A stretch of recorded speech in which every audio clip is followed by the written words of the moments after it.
All right, hey guys. Tonight I'm gonna shoot a couple of videos, but I'm gonna do these two separate. So, super awesome viewer of mine, Jason, sent me both a version 1 and the new version 2 Shaw Concepts plate carrier. So we're gonna look at the version 1 first. Uh, may or may not really be a point to this video because you can't really buy them, but I'm sure they'll pop up used, so some value to it. But I think it's really interesting what was on the first version that didn't necessarily make it to the second version. And it's just kind of interesting to me. So we'll look at the first one first or second, however you guys end up watching these, and just kind of look at the features that Shaw put in here because there's a lot of thought that went into this thing. And you can kind of tell that based on not just what's on here, but what's not on here. So it wasn't just like, give me all of the features and put them on here. There's some things that are missing, which are interesting to me. So we'll go through them kind of step by step here. So looking at the version 1, I've never had hands on these before. So when Jason offered to send them to me, that was awesome. He almost like drop shipped the version 2. He pre-ordered it, and the day he got it, he sent it to me, which is crazy. So I really appreciate that. Right, especially when he sends the version 1, so we can also look at that. So, to my knowledge, these are both considered small, medium plate carriers.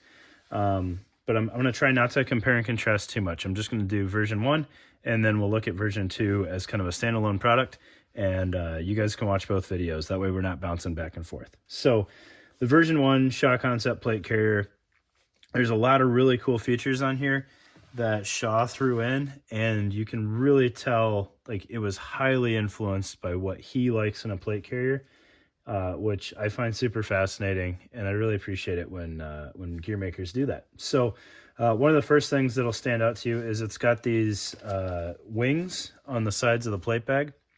They're 2-column, basically Molly wings there. They've got some spacer mesh in them and a little bit of padding. I think this is like, there's some features that make plate carriers like a high-end plate carrier. This is one of the ones that will always stand out to me. I tried to do this way back in the day with a Faro rig. I really, really like it. You can Molly mount radios internal to the cummerbund. You can put a mag there. You can use it for comm routing, whatever you want. It's got a little bit of padding though, so whatever's on there doesn't dig in. If you're doing Molly mounted radios, like you could drop it down a row if you didn't have something like a Cry Airlight, so you can sync that 152 a little bit. Really neat feature. I wish more folks did this. It's free real estate, and I don't know exactly how Shaw worked it in here, but like you can work it into the perimeter of the plate bag fairly easily. Big fan of this feature. Which sadly didn't carry over to the version 2. All right, and then the perimeter of the plate bag has elastic webbing. What's interesting is this larger portion of webbing down towards the bottom of the plate bag. This came with a cattail antenna from Jason, and he's got it tucked in here, so it's a good like cable storage spot if you don't have your radio hooked up. But comms routing, all sorts of stuff. Even if you just needed like a chem light handy or something, you could stick it in there, or a little pry bar or something. Neat features. They go all the way up, and then as you get up towards the shoulder straps here, you got a little bit of extra webbing there for like push to talk mounting and whatnot. So I think that's it shows that Shaw has used plate carriers in the past and knows like what he wishes he had. And then the bottom flap here, you've got a sewn in male tubes buckle, which corresponds to the Shaw dangler. I think he was one of the first ones using tubes, him and Arbor Arms, I think, about the same time. Tubes on a dangler makes a lot of sense. Not necessarily something that you need, but it's a good feature to have. All right. Looking at the plate bag here, it's a fairly standard internal there, but this is the padding or ventilation on the interior, and you can see he ran 1-inch webbing from the bottom of the plate bag up to the top there to help support the weight of the plate, which is kind of a neat feature that you wouldn't necessarily notice And then the side elastic, you can kind of tell here, the plate pocket is kind of bellowed. And so if you've got really thick boy plates in there, it can expand, and you can see I've got the P210s in here, and it contracts pretty well. Those are tiny plates, so I wouldn't hold it against it if it wasn't tight to them, but it does its job really well. And then as we get to the top of the plate bag, we've got some extra elastic up here, internal and external, to help with comm routing and whatnot, or chem light, all sorts of useful features there. The shoulder straps, this is one of the things that didn't appeal to me a whole lot when these first came out, is the dual tubes shoulder straps. You can't see this one, it's under the elastic here, but there's tubes on both sides. That's fixed, so you're kind of stuck with the tubes. Not a huge fan of tubes up in the shoulders, but I think at the time it was First Spear was doing it. I think these are OEM'd by First Spear, so it was just kind of a package deal, I believe. Right. Looking internal on these plate bags here, not a whole lot to talk about, other than you've got the 3D spacer mesh there, which gives you some nice padding without adding a whole lot of bulk.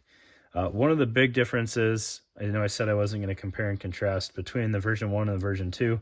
The version 1 has much less kind of organic bulk to it. It's all handled by the spacer mesh, and if you want more padding, you're going to have to use like a padded plate backer or something like that. All right. The shoulder straps are pretty well done. All right. So you've got the tubes on the front. You've got the nice metal D-ring on the back here. And then I don't know if these came with the pads. I apologize. He's got some really nice shoulder pads here that correspond to the shoulder straps. Kind of infinitely adjustable, which is nice if you need to eat up a whole bunch of this. You've got a hearty amount of Velcro here, and you can always tape up the end and then tuck it in the shoulder straps. And he's got the one wrap on his straps here to marry it to that loop. And then fairly drama-free shoulder pads there, right? Just enough padding to do the job, nothing to add a bunch of bulk. And then you've got plenty of cable routing options if you need to do that with your shoulder straps. Looking at the rear plate bag, this one is fairly straightforward. It's a full MOLLE interface. He continues with the elastic down the sides of the plate bags. Again, I think it's a really good feature. It's one of those things that, like, if you don't need it, it's not in your way. But if it's something that you want, you can't really get it done after the fact. And again, you can see how it adds to the bellowing of that plate pocket. Drag handle sewn into the 2-inch webbing on the shoulder straps there, which is pretty legit. And then you can see it comes down the plate pocket here. So I would imagine you could actually gur on this drag handle pretty well, and it's not going to destroy your plate carrier, which is always a win, right? Like, drag handles should be able to drag human beings, right?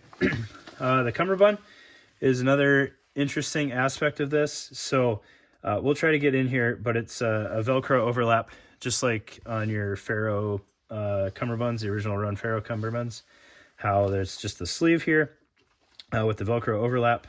You can kind of see there, this channel is lined with loop. So once you have your cummerbund sized, you can attach it to the plate pocket and kind of lock it in place there. It's got some elastic in here to give it some stretch once it's all tightened up to where you need it, because tubes do not allow you to adjust cummerbund sizing on the fly. So having the elastic in there is a nice feature. And then this one is sized. You could fit M4 mags back there. You're not going to fit any of your newer, bigger radios like an MPU-5 or something like that, which are pretty popular to run on the back to get, the 3 antennas out of your face. But you could stick an M4 mag back there, potentially like a 16.9 ounce water bottle if you wanted, but that's kind of asking a lot of the single cell pocket there. And then the cummerbund itself, this isn't going to show up super duper well because this is a lot of Velcro here. We'll try it on this side. It is hollow, and closed with Velcro here, so you can mount your hook and loop inserts, not your loop and loop or hook and hook like you would have on a Spiritus, but your hook and loop, and mount that internal. You could also put like plate caps in here to hold your side plates, or you can see on this side there's a axle zippered pocket installed, which gives you some nice flat storage in there for documents and whatnot, maps or anything like that. Right. I think that's a pretty cool feature. If you're not going to do something like a skeletal cummerbund or a purely elastic cummerbund, it's really nice to have that ability there. Even if it's just for side plates, it kind of saves you a little bit of bulk, which is pretty cool, right? And then you can see the cummerbund is terminated with tubes. These are removable if you really wanted to, but you're not going to be able to use the cummerbund if you take them off. So you might as well leave them on there. And then that can marry up to your front plate pocket, either with like a Shaw placard here that has tubes terminating on it, or just like a tubes adapter in case you just want to use your cummerbund flap like normal. But kind of the cool thing when you've got tubes placards is you don't have to rip them on and off all the time to get into your rig, which will save some wear and tear on the Velcro, right? So that's the Shaw plate carrier version 1, right? I hope that was kind of quick, down and dirty. Really nice rig. I didn't have a need for a plate carrier when these dropped, or a new plate carrier, I should say. I was pretty satisfied with my JPC. But now that I have hands-on and have seen this, version 1 Shaw, I would be a big fan of. I'd use it. I'd be happy about that. One of the things that's missing on here for like as full-featured of a plate carrier as this is, there's no provision for zip-on back panel, which is a little odd. You can't really, I would say you can't really add that feature, but that's not true anymore. There's plenty of zipper adapters, so you're really not missing anything by not having the zipper on here. And I would imagine that's a strong personal preference of Shaw, is he just didn't need a zip-on panel. Plus, there's plenty of ways to integrate that kind of a quick release pack into these shoulder straps the way they're done, with like the First Spear VEP pack. You could probably mount that on here pretty easily. So version 1 Shaw plate carrier, really cool. If I see one pop up on the used market, maybe I'll pick it up. I'm a big fan. This thing right here alone sells me. So thanks. We'll get the version 2 on the table and show you that in a separate video.